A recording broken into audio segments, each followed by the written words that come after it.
오늘은 테슬라를 타봤습니다. 말도 많고 탈도 많은 테슬라. 우리나라에서는 과연 어떤 행방을 보여줄지 개인적으로 너무나도 궁금합니다. 이 테슬라가 크게 성공해서 값싼 유지 비용으로 기존의 내연기관 자동차를 대체했으면 하는 기대가 큽니다. 물론 이런 펀드라이빙을 즐길 수 있는 스포츠카는 빼고요.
전기차의 성공은 배터리에 달렸다고 생각해도 과언이 아닐 정도로 배터리가 차지하는 부분이 엄청나게 큽니다.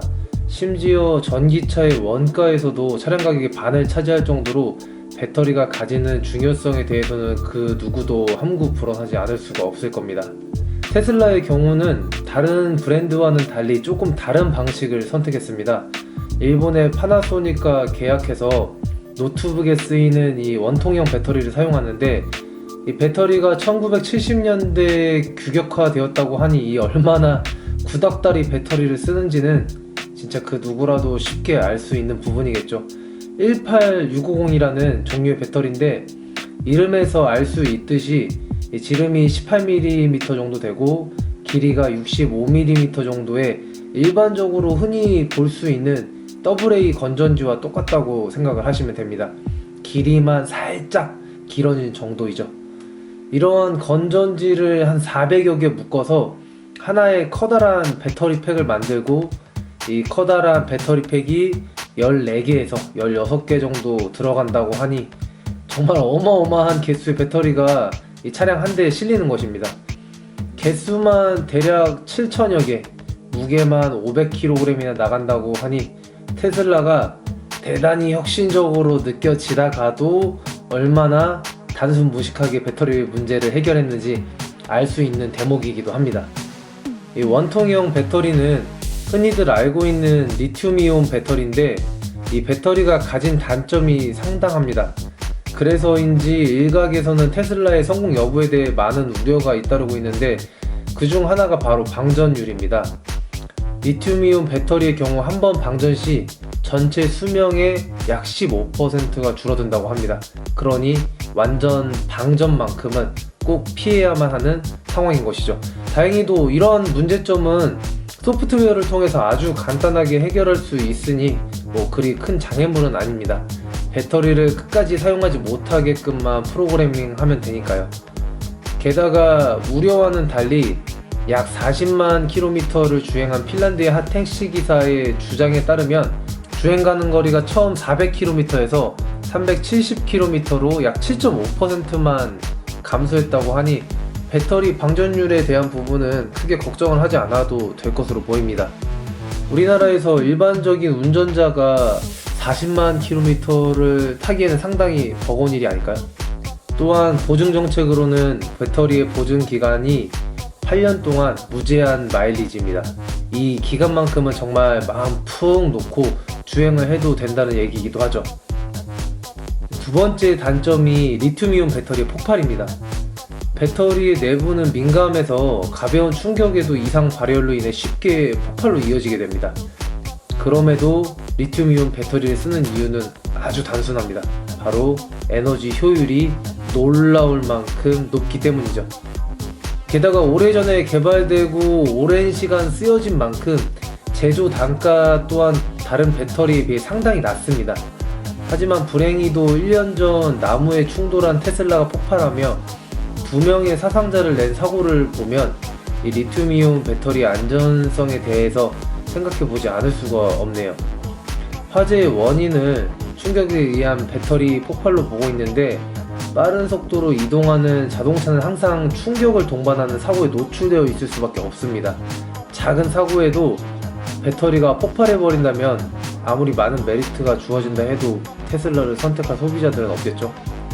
물론 테슬라가 이를 위해서 갖가지 안전장치를 마련하긴 했지만, 리튬 이온 배터리 특성상 그 안전장치가 과연 어디까지 승객을 보호하려는지는 아주 조금은 의구심이 들 수밖에 없겠네요. 하지만 그럼에도 불구하고 테슬라를 탈 수밖에 없는 이유들이 부지기수입니다. 첫 번째가 슈퍼카 뺨치는 가속력입니다.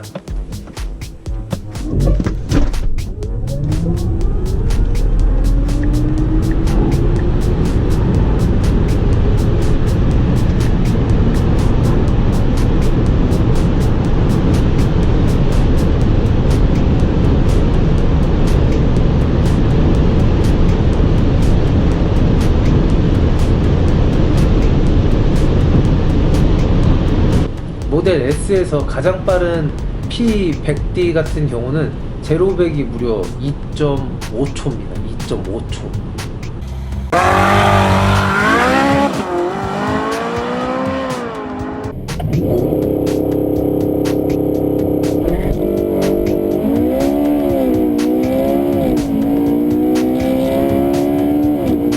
10억 원이 넘는 포르쉐의 하이퍼카인 918 스파이더와 동일한 제로백 수치인 셈이죠.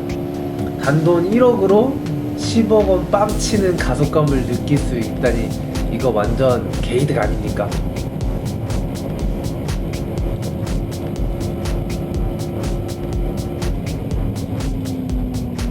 두 번째는 연료 비용입니다.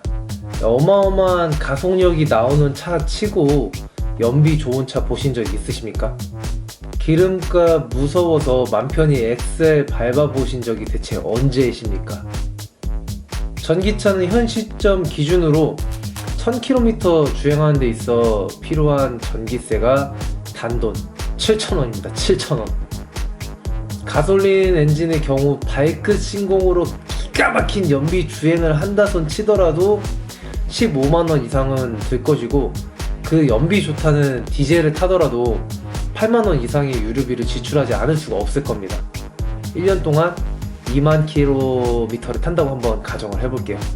필요한 전기세는 딸랑 84,000원입니다. 84,000원. 물론 전기차가 많아지고 대중화가 되어지면 되어질수록 이 전기세가 인상될 확률이 굉장히 높아지겠지만, 분명한 것은 현 시점에서만큼은 큰 메리트가 있다는 사실입니다. 물론 충전소를 찾는 번거로운 만큼은 감당하셔야 하겠지만서도요. 마지막 세 번째가 자율주행입니다. 사실 이 전기차의 효율도 효율이지만 자율주행이 주는 편의성이라는 매력은 그 어떤 매력보다도 심각하게 매력적인 매력이라고 생각합니다. 출퇴근을 하면서 교통체증에 시달리는 분들은 이게 얼마나 큰 이점인지 분명히 느끼실 겁니다. 이렇게 춤도 출 수 있고요, 카드게임도 가능하고요, 팔씨름을 한다든지 혹은 밀린 독서도 가능합니다. 이렇게나 다양한 것들이 가능하죠. 심지어 잠도 잘 수 있습니다. 물론 위험한 상황에 대비해 이러한 것들을 지양해야 하겠지만, 실제로 오토파일럿의 사용이 가능해지고 이 기능이 안전하다고 사람들에게 인식되기 시작하면은 이보다 더하면 더하지 못한 상황이 펼쳐지진 않을 겁니다. 물론 차를 완전히 믿으면 안 되는 이유는 다음과 같습니다.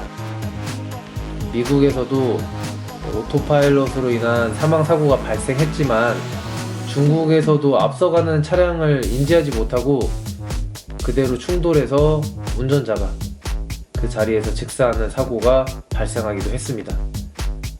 편의의 끝판왕인 자율주행이 독이 될지 혹은 뭐 득이 될지는 조금 더 지켜봐야 하겠네요.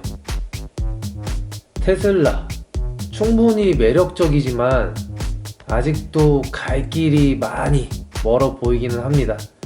지금 사야 할지 혹은 더 기다려야 할지 이 고민은 또 언제쯤이면 완전히 사라지게 될까요? 테슬라에서 이런 의구심만 해결해 준다면은 저라면 기꺼이 한 대 살 것 같아요.